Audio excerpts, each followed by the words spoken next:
మాట్లాడే కుక్కకి సిగ్గుసేరం లేదు. వాడు నిజంగా ఒక అమ్మకి అబ్బకి పుట్టుంటే ఆడలా మాట్లాడు. తిరుపతి లడ్డూని అపవిత్రం చేసి ఆ జంతువుల కొవ్వుతో నెయ్యి చేసి దాంతో తయారు చేసిన లడ్డుల గురించి తప్పు చేసిందే గాక తప్పుని కప్పిపుచ్చుకోవడం కోసం తప్పుడు మాటలు మాట్లాడుతూ ఉన్నారంటే వీళ్ళని ఏమి చెయ్యాలి? ఒక ఆంధ్ర రాష్ట్రమే కాదు, యావత్ భారతదేశం మొత్తం నుంచి కూడా ఆ గుడి దర్శనానికి వస్తారు. వాళ్ళందరూ వీళ్ళకి ఖచ్చితంగా సమాధానం చెప్తారు, వీళ్ళకి బుద్ధి చెప్తారు. అసలు భూ స్కాములు చేశారు, కబ్జాలు చేశారు, దేవాలయ ఆస్తులు దోచేసుకున్నారు, దేవాలయానికి సంబంధించిన హుండీలు దోచేసుకున్నారు, బంగారు వజ్ర వైరుధ్యాలు దోచేసుకున్నారు, వెండి సింహాలు దోచేసుకున్నారు, ఆంధ్ర రాష్ట్రంలో ఉన్నటువంటి ప్రజల మీద పన్నులు విధించి దోచేసుకున్నారు, ప్రభుత్వ ఆస్తులు దోచుకున్నారు. ఈ దౌర్భాగ్యులకు ఎంత దోచుకున్నా సరిపోవట్లేదు. పోయేటప్పుడు తగలేసుకొని పోతారా? దేవుడితో కూడా ఆడుకుంటా ఉన్నారు, దేవుడి దగ్గర కూడా దోచుకుంటా ఉన్నారు. చివరికి ఈ భగవంతుణ్ణి, వెంకటేశ్వర స్వామిని ఒక పరమ పవిత్రమైన దేవుడిగా చూస్తారు, వైకుంఠ పర్వత దేవుడిగా చూస్తారు. అలాంటి ఆయన లడ్డూనే ఇంత అపవిత్రం చేసి జంతువుల కొవ్వుతో నెయ్యి చేసి తయారు చేశారంటే అసలు వీళ్ళ ధనదాహ పిచ్చికి ఏమి సరిపోతుంది? ఇంకా ఏమి దోచుకుంటారు? ఇంకా ఏమి చేస్తారు? ఈ 5 సంవత్సరాలు కూడా జగన్మోహన్ రెడ్డికి అధికారం ఇచ్చిండుంటే ఆంధ్ర రాష్ట్రం ఉన్న ఆడబిడ్డలందరినీ కూడా అమ్మేసేవాళ్ళు. అంటే అంత డబ్బు పిచ్చి, డబ్బు మదం, డబ్బు అహంకారం, డబ్బుతో పట్టిన కొవ్వు, ధనదాహ పిచ్చికి యువతని నాశనం చేశారు. డ్రగ్స్ తీసుకొచ్చి పిచ్చిగా డ్రగ్స్, గంజాయి, కల్తీ మద్యం యువతను నాశనం చేశారు. ఆడబిడ్డల పుస్తకాలు తెంచేశారు, కల్తీ మద్యం తాగి చచ్చిపోయారు చాలామంది. ఆడబిడ్డల శీలాల్ని దోచుకున్నారు. ప్రతి ఒక్క పార్లమెంటు సభ్యుడు, ఎమ్మెల్యేలు బట్టలు లేకుండా ఏం పోయే కాలం రా మీకు, నాకు అర్థం కాదు. గొడ్లిప్ప తీసుకొని తిరగడం ఏంటి? గత ఈ 5 సంవత్సరాల నుండి ఉంటే నాలాంటి ఆంధ్ర రాష్ట్ర ఆడపడుచులు ఏం చేసేవాళ్ళు? మీరు ఎవరికి అమ్మేసేవాళ్ళు? మా శీలాల మీద కూడా మీరు డబ్బులు సంపాదించుకునేవాళ్ళు. అలాంటి దౌర్భాగ్యమైన ప్రభుత్వం ఇది. చిన్న పిల్లల కిడ్నీలు కూడా అమ్మేసుకునేవాళ్ళు మీరు. అదే మీరు ఈ 5 సంవత్సరాల నుంటే మీకు ఎంతైనా సరిపోదు. కాబట్టి ఆంధ్ర రాష్ట్ర ప్రజలు, భగవంతుడు మా ఆంధ్ర రాష్ట్ర ప్రజల యందుండి ఆ వైకుంఠ పర్వత దేవుడు వెంకటేశ్వర స్వామి ఆంధ్ర రాష్ట్ర ప్రజల వైపు చూసి మిమ్మల్ని అదాలపాతంలోకి తొక్కేశాడు మీ ప్రభుత్వాన్ని.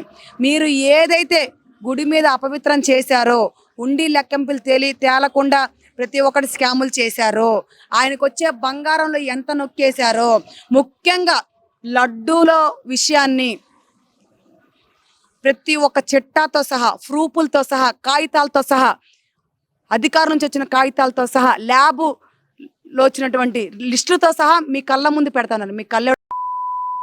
మీ కళ్ళలో జిల్లేడు పాలు పోసుకున్నారు ఏమన్నా? ఈరోజు తప్పుడు మాటలు మాట్లాడుతూ ఉన్నారు. హిందువులకి క్షమాపణ చెప్పాలని మీలాంటి లుచ్చన కొడుకులు అందరూ, దానికి ఎవడైతే అర్హులో, ఆ లడ్డూకు సంబంధించిన విషయంలో ఎవరైతే అర్హులో ప్రతి ఒక్కడు కూడా యావత్ భారతదేశంలో ఉన్నటువంటి ఆ గుడికి వచ్చే ప్రతి ఒక్క భక్తుల కాళ్ళు పట్టించే బాధ్యత చంద్రబాబు నాయుడు గారు తీసుకుంటారు. ప్రతి ఒక్కటి చిట్టా తేలుస్తాం. భూ స్కాములు చేశారా? చూసిస్తున్నట్టు వదిలేస్తారేమో. మీరు దోచేసుకున్నారా, దాచుకున్నారా, చూస్తున్నట్టు వదిలేస్తారేమో. కానీ దేవుడితో ఆడుకున్నారు మీరు ఇక్కడ. మిమ్మల్ని, మీ పార్టీని అదాలపాతంలోకి తొక్కేశారు. దేవుడితో పెట్టుకున్నందుకు వెంకటేశ్వర స్వామి మిమ్మల్ని రోడ్డు మీద కుక్కలు చచ్చిపోతే ఈడుస్తారే, అట్లా ఈడ్చుకెళ్తారు మిమ్మల్ని. మీ బతుకు చివరికి అది అయిపోయిద్దని హెచ్చరిస్తా ఉన్నాను. ఇకనైనా అదే వెంకటేశ్వర స్వామి గుడికి వెళ్ళి క్షమాపణ చెప్పి ఆయన కాళ్ళ మీద పడి మోకాల దండేసి కంటతడి పెట్టి వేడుకోండి ఆయన్ని. అప్పుడన్నా మీకు భిక్ష పెడతాడు భగవంతుడు. మీలాంటి లుచ్చాలు 5 సంవత్సరాలు పరిపాలించడం వల్ల మా కర్మగాలి, మా జీవితాల్ని కోల్పోయాం, మా శీలాల్ని కోల్పోయాం, మా బిడ్డల భవిష్యత్తుని కోల్పోయాం, మా ఆస్తుల్ని కోల్పోయాం. ఎన్నో మేము నరక యాతన అనుభవించాం. ఈరోజు మళ్ళీ మాకు స్వతంత్రం వచ్చినట్టుంది, స్వతంత్రం వచ్చి బతికితే జీవిస్తున్నట్టుంది. మేము మీ ప్రభుత్వంలో, లుచ్చా ప్రభుత్వంలో ఆడబిడ్డలకు రక్షణ లేక ఆరైతే గడప దాటాలంటే భయం, గుండెని అరిచేతిలో పెట్టుకొని బతికే వాళ్ళు ఈరోజు 12 అయినా అర్ధరాత్రి ఆడబిడ్డ నడుస్తూ ఉంది రోడ్డు మీద. దట్ ఈస్ కూటమి ప్రభుత్వం, దట్ ఈస్ నారా చంద్రబాబు నాయుడు గారు ముఖ్యమంత్రి వర్యులు. కాబట్టి ఎవడైనా సరే బాబు గారి గురించి, బాబు గారు క్షమాపణ చెప్పాలి అని ఎవడైనా చెప్తే వాడి నాలికి కోసేస్తాం. మీరందరూ కలిసి బాబు గారికి క్షమాపణ చెప్పాలి తప్పుడుగా మాట్లాడినందుకు. ఖబర్దార్ గుర్తుపెట్టుకోండి. నోరు మూసుకొని కూర్చుంటారా? సరే సరే, ప్రభుత్వం చట్టాలు తన పని తను చేసుకుంటూ పోయిద్ది. దేనికైనా ఎవడు తప్పు చేస్తే వాడు శిక్ష అనుభవించాల్సిందే, శిక్ష అర్హులే. అది ఆ పార్టీ ఈ పార్టీ అనే లేదు. నిన్నగాక మొన్న చూసారో లేదో, ఒక ఆడబిడ్డని వేధించాడని ఒక చిన్న వీడియో చూసి చంద్రబాబు నాయుడు గారు ఒక ఎమ్మెల్యేని సస్పెండ్ చేశాడురా. అది ముఖ్యమంత్రి అంటే, అది ఆడబిడ్డలకు రక్షణ కల్పించడం అంటే, అది ఆడబిడ్డల మీద ప్రేమ చూపించడం అంటే. నీ లుచ్చా జగన్మోహన్ రెడ్డి ఉన్నాడు, ఒక దౌర్భాగుడు, నీచ నికృష్టుడు, ముఖ్యమంత్రిగా 5 సంవత్సరాలు ఎలగబెట్టాడు. ఒక పార్లమెంటు సభ్యుడు, ఎమ్మెల్యేలు, వాలంటరీ వ్యవస్థ, ఆడబిడ్డల సీరాలు దోచుకుంటూ నీవుడు వీడియో కాల్స్, డైరెక్ట్ లైవ్లో దొరికిన ఏమీ పీకలేకపోయాడు. ఒక చిన్న మాట అనలేకపోయాడు. దళితుని చంపేసి డోర్ డెలివరీ చేస్తే అతిగతి లేదు ఇప్పటి వరకు. మీరా తాలిబన్ల ప్రభుత్వం నడిచింది 5 సంవత్సరాలు. మీరు తాలిబన్లురా, మీరు బ్రిటిష్ వాళ్ళు. ఈరోజు ఒక గాంధీ పరిపాలిస్తూ ఉన్నాడు ఆంధ్ర రాష్ట్రాన్ని. ఆ గాంధీయే మరలా పుట్టాడు అనుకుంటా ఉన్నాడు. గాంధీ రూపంలో వచ్చిన నారా చంద్రబాబు నాయుడు గారు ఈరోజు ఆంధ్ర రాష్ట్రానికి, ఆయన్ని మహాత్మా గాంధీతో పోలుస్తూ ఉన్నారు ఈరోజు ఆంధ్ర రాష్ట్ర ప్రజలు.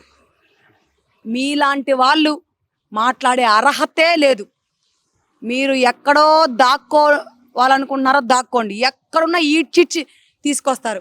మీకేమైనా ప్రాణం మీద ఆశ ఉంటే, 4 రోజులు కుటుంబంతో బతకాలనుకుంటే ఎక్కడికైనా వెళ్ళిపోండి కొద్ది రోజులు బతకడానికి. అంతేగాని ఎవరిని వదిలే ప్రసక్తే లేదు, పరిస్థితి అంతకన్నా లేదు. మీలాంటి లుచ్చాల్ని వదిలేస్తే మీతో కలిపి ఇంకో 10 మందిని చెడగొడతారు. ఒక మంచోడు ఉంటే మంచి అలవాట్లు 10 మందికి వస్తాయో రావో నాకు తెలియదు, కానీ ఒక చెడ్డోడు ఉన్నాడంటే, ఒక దుర్మార్గుడు ఉన్నాడంటే, ఒక సైకో శాడిస్టులు ఉన్నారంటే, ముఖ్యంగా ఆడబిడ్డల శీలాలు దోచుకునే కామ పిచాచులు ఉన్నాడంటే ఒక్కరిని చూసి 1000 మంది తయారవుతారు. కాబట్టి మీలాంటి వాళ్ళని వదిలిపెట్టడానికి ఆంధ్ర రాష్ట్రంలో కూటమి ప్రభుత్వం అయితే సిద్ధంగా లేదు. ఎవడు ఎక్కడున్నా, ఎవడు ఎంత దూరానున్నా ఈడ్చుకొచ్చి తరిమి కొడతారు. ప్రతి ఒక్కడు చట్టం ఎవడి చుట్టమో కాదు, ప్రతి ఒక్కడు చట్టానికి శిక్షకు అర్హులే. చట్టం తన పని తాను చేసుకుంటూ పోయిద్ది. ఎవడి లెక్కలు ఎట్లా తేల్చాలో కూటమి ప్రభుత్వం చూసుకుంటుందని తెలియజేస్తా ఉన్నాను. అలాగే చూస్తుంటే ఏదైతే సూపర్ 6 పథకాలు ఉన్నాయో ఒకటి అమలు పరుస్తూ ఉన్నారు కదా, రేపు అక్టోబర్లో కూడా కొన్ని పథకాలు తీసుకురాబోతున్నారు. ఆల్రెడీ క్యాబినెట్ వచ్చింది, ఏం చెప్తారు? దీపావళి బోనస్, దీపావళి కానుక, దీపావళిలో ఎలా అయితే వెలుగులు నింపుతా ఉన్నారో ప్రతి ఇంట్లో కూడా, అలాగే చంద్రబాబు నాయుడు గారు ఆంధ్ర రాష్ట్ర ఆడపడుచుల జీవితాల్లో వెలుగులు నింపడానికి ఫ్రీగా గ్యాస్ సిలిండర్ ఇస్తామని చెప్పారు. మరి దసరా పండగప్పుడు ఫ్రీగా బస్ సౌకర్యం కల్పిస్తామని చెప్పారు. పింఛన్ ఇస్తూ ఉన్నారు, పోలవరాన్ని పూర్తి చేస్తూ ఉన్నారు, అమరావతిని తీర్చిదిద్దుతూ ఉన్నారు. ఇంతకన్నా ఏం కావాలండి? ముఖ్యంగా ఆంధ్ర రాష్ట్ర ఆడపడుచులు రక్షణ కల్పిస్తూ ఉన్నారు. చెత్తనా కొడుకులందరినీ ఏరి పారేస్తూ ఉన్నారు. చదువుకునే బిడ్డలకి మంచి మంచి కంపెనీస్ తీసుకొచ్చి ఉద్యోగాలు ఇస్తూ ఉన్నారు. చదువుకోవాలనుకునే వాళ్ళకి చదువు చెప్పిస్తూ ఉన్నారు. మంచి మంచి కాలేజీలు, మంచి మంచి విద్యా సదుపాయాలు కల్పిస్తూ ఉన్నారు. విదేశీ విద్యను అందిస్తూ ఉన్నారు. ఇంతకన్నా ఏం కావాలండి? ఒక చదువుకున్నోడు ఉంటే అంతా బాగుండుద్ది. ఒక చదువు సంధ్య లేనోడు ఉంటే గత 5 సంవత్సరాలుగా రాష్ట్రం సర్వనాశనం అయిపోయింది. కాబట్టి మంచి వాళ్ళని ఎంచుకున్నారు, మంచి ప్రభుత్వాన్ని ఎంచుకున్నారు, మంచి జరుగుతుంది, ఇంకా మంచి జరిగిద్ది. ఈ 100 రోజులకే 100 సంవత్సరాలలాగా ఫీల్ అయిపోతా ఉన్నారు జనాలు. 5 సంవత్సరాలని 5 యుగాలుగా చేసే రీతిలో చంద్రబాబు నాయుడు గారు పరిగెడతా ఉన్నారు. 74 ఏళ్ళ వయసు అండి అయింది, అయినా చెక్క 25 ఏళ్ళ వయసు కుర్రోళ్ళ పరిగెడతా ఉన్నాడు. 25 వయసు కుర్రోళ్ళ చెక్క పరుగులు తీస్తూ ఉన్నాడు. ఆయనతో పాటు అధికారులు పరుగులు తీపిస్తూ ఉన్నాడు, మినిస్టర్ని పరుగులు తీపిస్తూ ఉన్నాడు, ఎమ్మెల్యేని పరుగులు తీపిస్తూ ఉన్నాడు, పార్లమెంట్ సభ్యుల్ని పరుగులు తీపిస్తూ ఉన్నాడు. ఇలాంటి నాయకుడు ఎక్కడ దొరుకుతాడండి? ప్రతి ఒక్క అధికారిని ఎలక్ట్గా ఏదంటే అది చెక్క చేసి పెడతా ఉన్నారండి 100 రోజుల్లో. ఇంతకన్నా ఏం కావాలండి? 5 సంవత్సరాలు ఏ ఒక్క పనైనా జరిగిందండి? ఏ ఒక్క అభివృద్ధి అయినా జరిగిందండి? కాబట్టి చంద్రబాబు నాయుడు గారిని ఎంచుకున్నారు, మంచి ప్రభుత్వాన్ని ఎంచుకున్నారని తెలియజేస్తానండి.